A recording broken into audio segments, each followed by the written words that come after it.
చూస్తున్నప్పుడు నేను అలానే ఫీల్ అయ్యాను సార్. ఎందుకంటే సినిమా అనేది మనం ఒక క్రొనాలజీలో ముందు సీన్స్ వెనక సీన్స్ ముందు అలా చేస్తుంటాం. బట్ క్లైమాక్స్కి వచ్చే వరకు క్లైమాక్స్ కూడా నిజంగా we were shooting in the last few days of the cinema అనమాట. అంటే ఇంకొక 2 రోజులు అయితే షూట్ అయిపోతుంది, ఒక ప్యాచ్ డే తప్ప, ఇంకా climax was the last.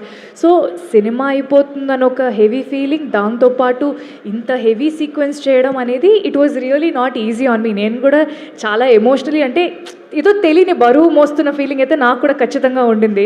So but అది స్క్రీన్ మీద కన్వర్ట్ అయిందని everybody is able to feel that emotion. ఆడవాళ్లే కాకుండా మగవాళ్ళు కూడా ఏడుస్తూ కంట్లో నీళ్ళు పెట్టుకుంటూ మెసేజ్లు చేయడం అండ్ ఎవ్రీబడి చెప్పడం అనేది I think somewhere something went right. So we are very happy with that. SKN గారు, first of all congratulations. Thank you. Sir, ట్రైలర్లో ఒక సీన్ బీచ్ దగ్గర ఇద్దరు కూర్చొని మాట్లాడుకుంటారు, అది కేవలం ట్రైలర్ కోసం అని చెప్పి మీరు అన్నారు కదా ఆ సీన్. సో ఆ సీన్ లేదని చెప్పి సినిమాలో చాలా మంది బాధపడుతున్నారు. సో ఆ సీన్ గురించి అది యాడ్ చేస్తే బాగుంటుందా?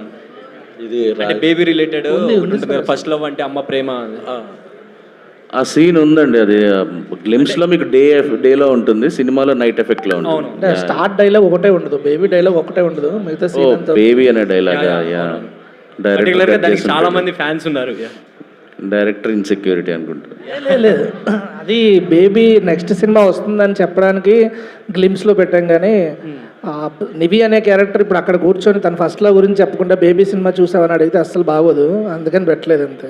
అంటే తన డిప్రెషన్లో ఉండి అజయ్ గురించి ఆలోచిస్తూ బేబీ సినిమా చూసావా అంటే డైరెక్టర్ ఏదో అనుకుంటారు అందరూ, అందుకని పెట్టలేదు అంతే.